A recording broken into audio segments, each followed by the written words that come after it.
Welcome to Week 7, Episode 7 of the Gustavo Cup Fantasy Football Podcast. I am your host, Sean Ballek, and this week we do not have a co-host because Ian Siddiqui is enjoying his first few days as a father. Congratulations, Ian. Enjoy this time. You deserve it. We love you. And yeah, enjoy your time with your baby, brother. So today I am drinking a dirty chai latte from Dutch Brothers.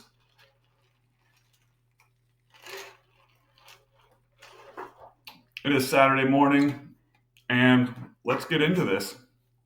So the matchups for last week. Evan and myself. Evan got his first win of the season. I had Justin Fields and David Montgomery go down with injury, and I made a few mistakes with not playing some people on my bench that put up some points. And Evan had Garrett Wilson and Wan'Dale Robinson do just enough to put Brett Aubrey in a position to win the matchup on Monday night, dropping me to 3-3, and I am now in a 5-way tie for 5th place. And Evan, with his first win of the season, moves to 1-5, and he is now in a 3-way tie for last place. The next matchup we got going is going to be, or next matchup to recap is Schloff and Mike Medina. Battle of the top two teams in the league. Schloff put up a massive number with 159.14 to give him the W and move him into a tie for first place with Mike. He got some big performances from Kupp, Kyren Williams, Raheem Mostert, Amon-Ra St. Brown. And while Mike's team played well, it just wasn't enough to keep him up with Schloff. And Mike even got a big performance from Drake London, and it still wasn't enough for him. This moves Schloff into a tie with Mike for first place at 5-1. They are at the top of the standings. And yeah, good stuff there last week from Schloff's team.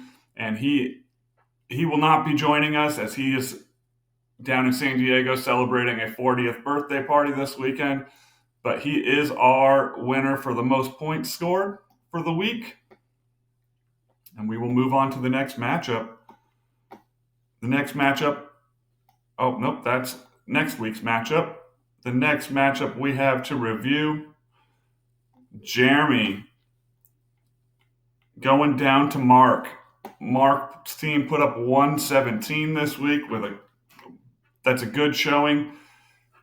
His team moves to 1-5 with the win over Jeremy. Got some good performances from Zay Flowers, Chuba Hubbard, and Harrison Butker.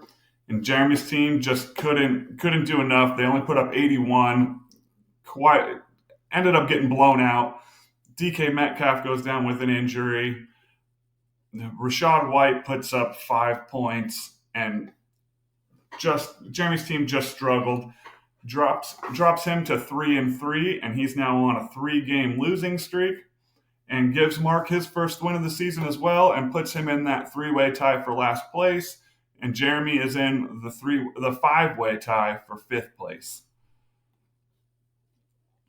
All right, let's jump into the next recap. Ralph and Steven, which was our closest matchup of the week. Ralph's team did just enough to squeak by Steven and give Ralph his second win in a row. Steven, despite having Pitts get a touchdown and good performances from Lockett and Breece Hall, just couldn't get that 90 points that was necessary to beat Ralph this week. Steven takes his 3rd straight loss, moving him down into that 5-way tie for 5th place at 3-3. And Ralph, with his second straight win, moves up to 3-3, and he is also part of that 5-team tie.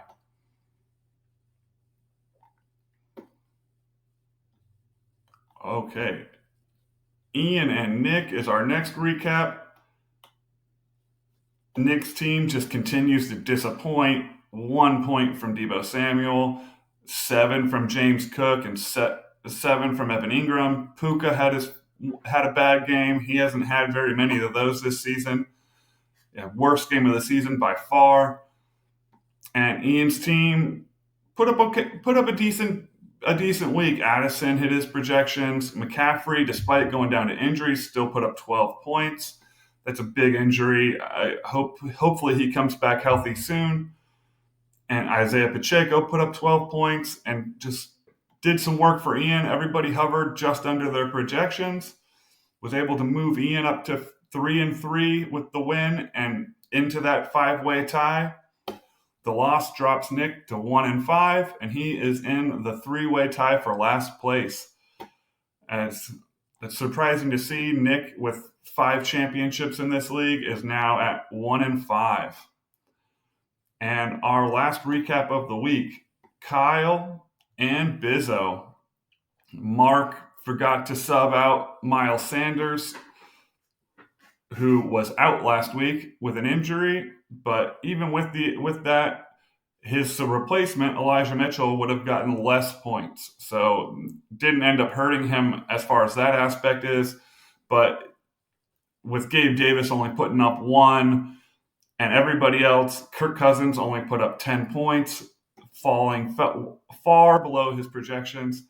And Kyle just had a really good week. Dak Prescott beat his projections. Waddle, ETN, another 2 touchdowns. Christian Kirk, another touchdown.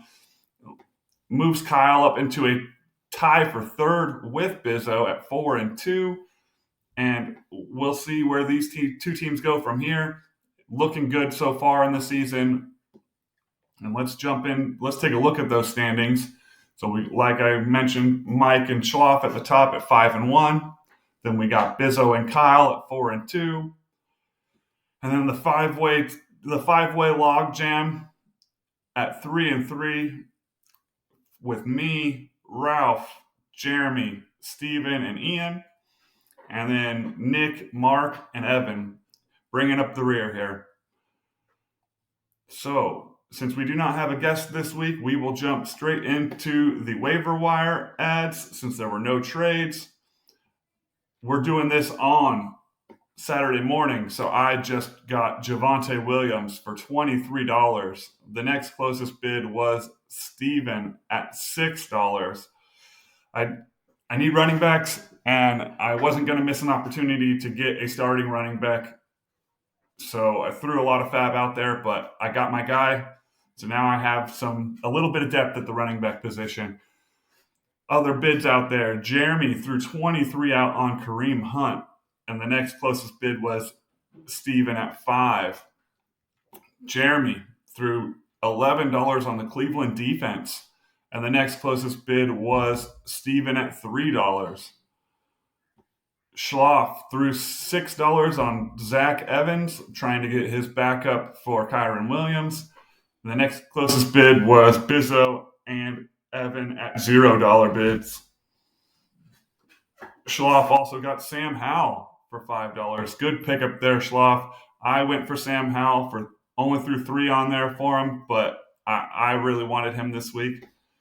And then not showing up here, but let's hit the view all here. Ian got Jordan Mason.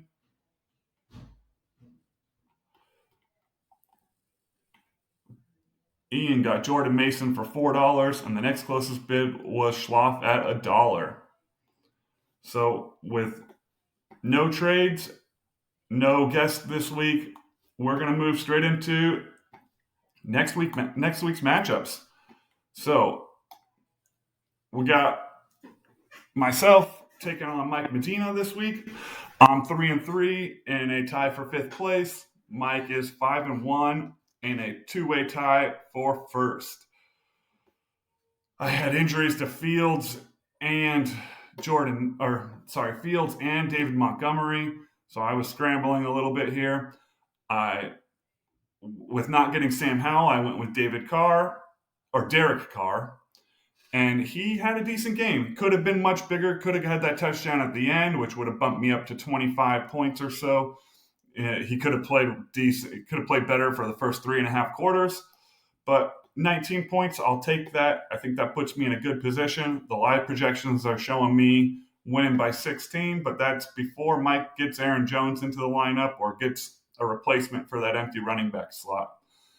And I mean, I have some pretty good matchups here.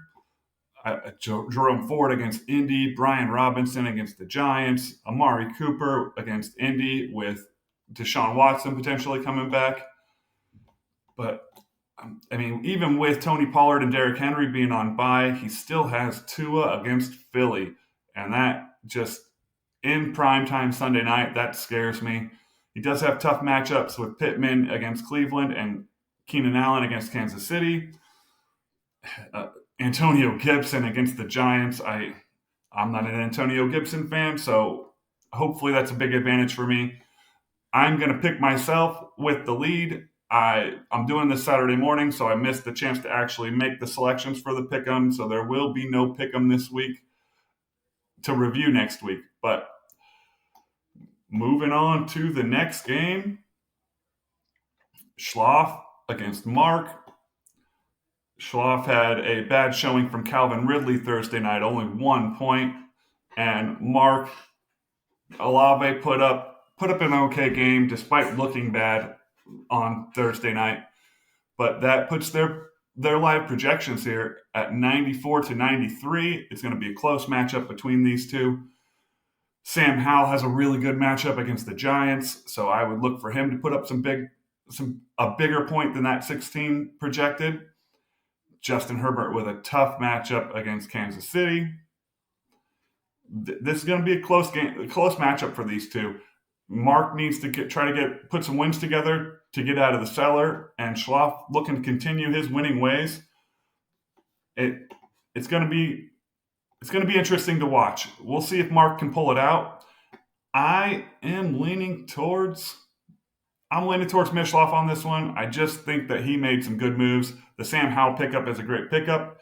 And I think with that and with Mostert going against Philly, even though they don't give up a lot of points to the running back position, Miami isn't your normal team. They can run the ball on just about anybody. On to the next matchup. We got Jeremy versus Bizzo. Jeremy has good matchups for everybody but Rachaad White going against Atlanta. Atlanta giving up the fourth fewest points to running backs. He does have the two injuries with DK Metcalf, a game time decision with a hip injury, and Kareem Hunt questionable with a thigh injury. Now, personally, I'm hoping Kareem Hunt doesn't play this week so I can get more workload for Jerome Ford, but we'll see how this plays out. Jeremy does have quite a few people on a bye. He's got Jeff Wilson on the IR. Bizzo and Mark have Miles Sanders on a bye and coming off the injury. The rest of the bench not looking too good. Let's see what the projections. 102 to 96. That Kenneth Walker matchup is big. Arizona giving up the third most points to running backs. That is the big matchup I'm looking at, as well as A.J. Brown against Miami. That Miami-Philly game is looking like it's going to be a lot of points scored. He's also got Travis Kelce against the Chargers. The Chargers aren't giving up a lot of points to the tight end position, but they're giving up a lot of points to their defense just giving up a lot of points. So with Travis Kelce out there, he can overcome that somewhat bad matchup, and he can put up a big number. I'm going to go with Bizzo here.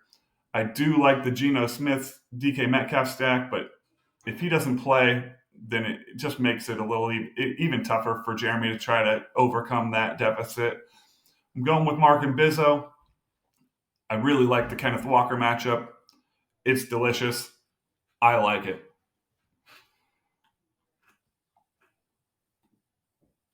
And that is going to move us into Evan versus Ralph. Ralph on a 2-game win streak. Evan getting his first win of the season against me.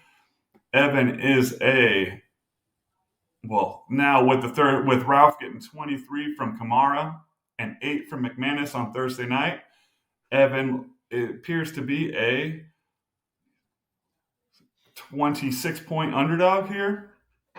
And I just don't see how he overcomes it. Hope if DK Metcalf doesn't play, that could be a big opportunity for Jackson Smith and Jigba to get some more playing time, get some more targets. But his team is just so pieced together. He's throwing Tyler Algier out there. Admittedly, that's a better play than Joshua Kelly, but he's just scratching and clawing with any player he can get to put up some points. And Ralph's team's just been hot. He's got Hurts against Miami. Miami's defense isn't great. The only bad matchups he has are Godwin against Atlanta and Evans against Atlanta. But he's got Jacobs against Chicago, giving up the 4th most fantasy points to running backs. He actually went out and got another Raider to play tight end for him. So Ralph's team is looking hot, looking strong, and I expect them to take the win here. Unfortunately, Evan's team is just too. He's got 3 people on bye this week, but he just doesn't have the firepower to keep up. I don't believe. And next, we'll move into Nick versus Kyle. Nick's got Debo questionable for Monday night, but lucky for him, he has KJ Osborne that he can swap out if Debo doesn't play. Kyle got two more touchdowns from ETN Thursday night and another touchdown from Kirk. And while Evan Ingram did put up 7 points for Nick, it puts him in a hole. Kyle's projected for 119, and Nick's projected for 103. So Kyle's a 15-point favorite here. I am concerned about DJ Moore with the backup quarterback in there, but he's got Waddle against Philly. I think that's just going to be a high-scoring game. Eckler's getting back into it. And Goff against Baltimore is going to be tough. Baltimore is one of the best defenses against quarterbacks, but it looks like they're playing against each other. They got Jackson against Detroit on the other side, and then Goff against Baltimore. So we'll see how that game plays out. It's going to be a big game for this matchup. I like Puka. I like DeAndre Swift. Like I said, I really like that Philly-Miami game to put up a lot of points. I'm going to go with Nick here. No, I'm not. I can't. Nick's got 4 straight losses. I'm going to take Kyle with the 16 points that or the 30 points that he's already ahead. I think Kyle comes through with another win and moves up to 5-2. I think he's going to push Nick down to 1-6, and it's just a tough start to the season for Nick. And finally, we will get into our last matchup of the week: Ian versus Steven. Ian went and picked up Jordan Mason in case Christian McCaffrey doesn't play. It's a good move. He needs to have that insurance policy for Monday night. He also has 2 other players playing on Monday night. So he will have a late surge Monday night. He's currently favored to win by 20. And we'll see how that plays out. Patrick Mahomes going up against the Chargers defense, which gives up the 2nd most points to quarterbacks. I think that's a big spot for him. He's got Devontae Smith going up against the Miami defense. Like I've mentioned multiple times already, I think that's going to be a high-scoring game. Tyler Lockett against a bad Arizona team. He does have these 2 Minnesota running backs on Monday night, though, and the Minnesota running backs have not been good, especially Cam Akers. Going to be tough for him to try to make up that deficit with rolling out Cam Akers.